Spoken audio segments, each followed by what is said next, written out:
નમસ્કાર, સાંસ્કૃતિક વિરાસત ચેનલમાં આપનું હાર્દિક સ્વાગત છે. તો આજે આપણે જોઈશું લગ્ન વિધિનું સાચું સત્ય શું છે. કે 7 સાડીઓ, પેલે એમ કે જોડણીની સાડી, જેમ કે ફાગણીઓ, જેમ કે હોળીમાં પહેરાતું પીળા રંગનું હોય છે. પછી દિવાળી નિમિત્તે અપાય છે. સાકર કંકોની શુકનની સાડી હોય છે. ઘાઘરી થાપડી એટલે કે આ સાડી છે તે લગ્ન પહેલા એમ કે આપવામાં આવે છે. જે રિસેપ્શનમાં પહેરવાની સાડી, જે વડ સાવિત્રી સાડી, જે લગ્ન બાદના તહેવારોમાં પહેરવામાં આવે છે. 4 પોખણા, વરરાજા જ્યારે જાન લઈને માંડવે આવે ત્યારે કન્યાની માતા દ્વારા વરરાજાને એમ કે પોખવામાં આવે છે. પોખવામાં 4 લાકડાની દાંડીઓ હોય છે, જેને ઘોસરું, સાંભેલું, રવાઈ અને ત્રાગ એમ કે કહેવાય છે.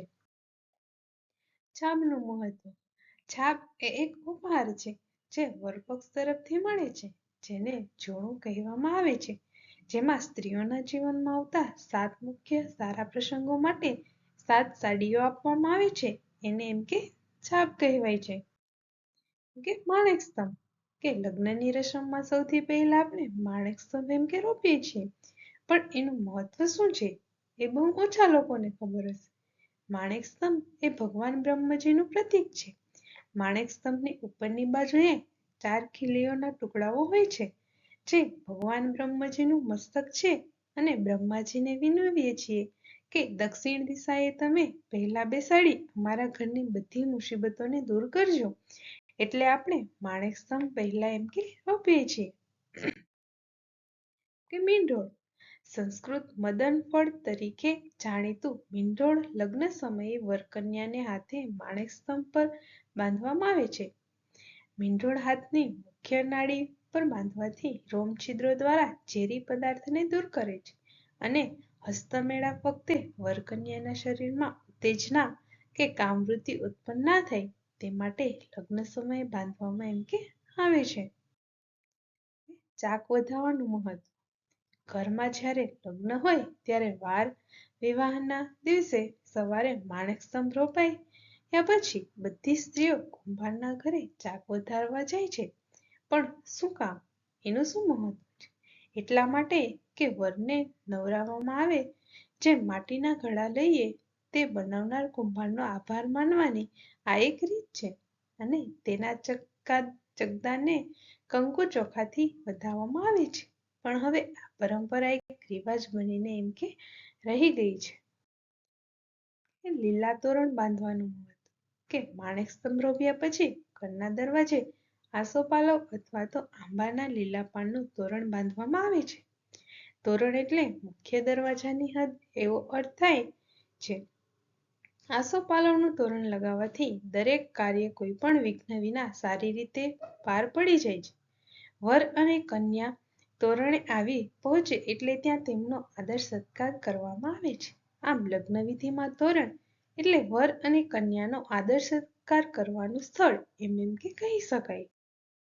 કે મહેંદી, સ્ત્રીના જીવનમાં ઘણા રંગોમાંનો આ એક રંગ સૌથી ખાસ હોય છે.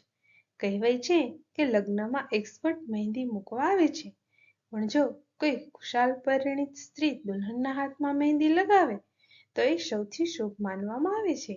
મહેંદીનો રંગ ઘેરો હોય એમ પ્રેમ પણ વધારે હોય છે એવું માનવામાં આવે છે અને કહેવાય છે કે મહેંદીની ઠંડકથી લગ્નનો તણાવ પણ એમ કે ઓછો થઈ જાય છે અને સ્ત્રીની સુંદરતામાં પણ એમ કે 4 ચાંદ લાગી જાય છે.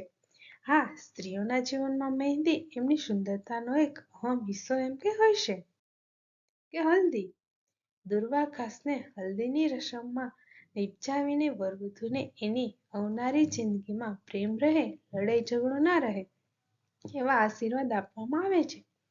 જૂના દિવસોમાં જ્યારે કોસ્મેટિક વસ્તુ અને બ્યુટી પાર્લર ન હતા ત્યારે હલ્દીથી ત્વચાને સુંદર રાખતા.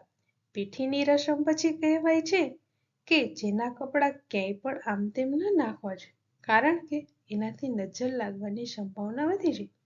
બસ આ જ છે પીઠીનું સાચું મહત્વ. દુલ્હન, પપ્પાની લાડકીમાંથી કોઈની પત્ની બનવા જઈ રહી છું. સજી સોળ શણગાર સૌથી ખૂબસૂરત નારી બનવા જઈ રહી છું. જોયું હતું જે સપનું નાનેથી મેં આજે એ પૂરું થવા જાય છે.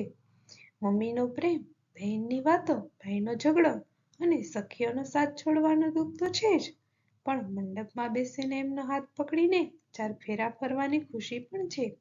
હા, હું આજે દુલ્હન બનવા જઈ રહી છું. ખુસરો. કન્યાની માતા વરરાજાને ખોસરાને પોકે છે. તમે મારી દીકરીને પરણવા આવ્યા છો. આ ખોસરું જોઈ લો. હવે સંસાર રૂપિયા ગાડાને તમારે એમ કે ચલાવવાનું છે. કે સાંભળ્યું, સંસાર માંડો છો તો ખંડાવવું પણ પડશે, સુખ દુઃખના ભાગીદાર થવું પડશે. કે રવાય, તમે અને મારી દીકરી બંને સાથે મળીને મન મંથન કરજો, સારા વિચાર પ્રાપ્ત કરજો અને સંતાનોને આપજો. કે ત્રાગ, આ સંસાર માંડો છો તો દુઃખ પણ આવશે, અને તૈયારી એમ કે રાખજો. સંપુટ. કન્યાના માતા દ્વારા વરને પોખી લીધા પછી 2 કોડિયા સંપુટને પગ તળે ભાંગીને વર મહેરામાં પ્રવેશ કરે છે.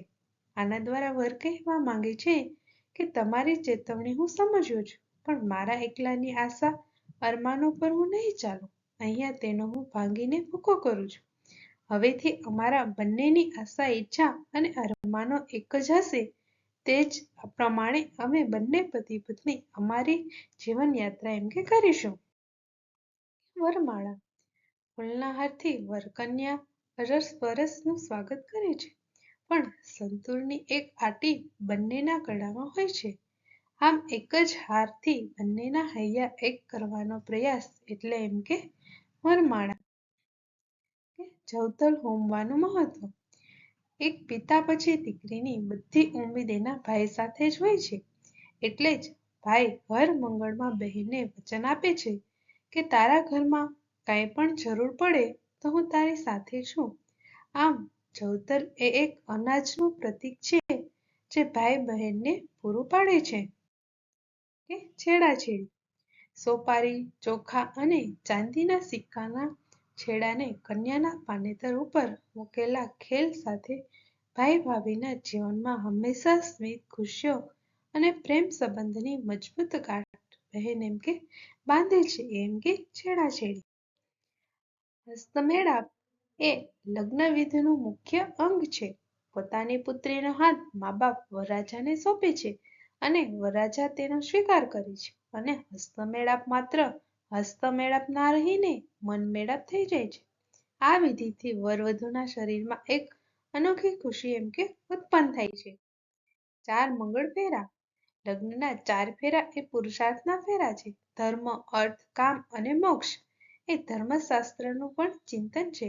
4 ફેરા ફરવામાં પ્રથમના 3 ફેરામાં પુરુષ આગળ હોય છે અને ચોથા ફેરામાં સ્ત્રી આગળ હોય છે. આમ કેમ? તો પ્રથમના 3 ફેરામાં પણ પુરુષાર્થ, જેમાં પત્ની ધર્મના માર્ગ ઉપર પતિની પાછળ એમ કે ચાલે છે. પોતાનો સંસાર સુખ અને સંતોષથી ચાલે એટલું ધન કમાવો અને લગ્ન જીવનના સમયપૂર્વકના હક્ક, આ 3માં પુરુષ આગળ હોય છે અને એની પત્ની અનુસરે છે, કારણ કે સ્ત્રી એ શરમનું પ્રતીક છે અને વંશવૃદ્ધિ માટે હંમેશા સ્ત્રી એમ કે પાછળ રહે છે. તો દર્શક મિત્રો, જો આવી જ અવનવી માહિતી મેળવવા માંગતા હોય તો સંસ્કૃત વિરાસત ચેનલને સબસ્ક્રાઇબ કરવાનું ના ભૂલતા.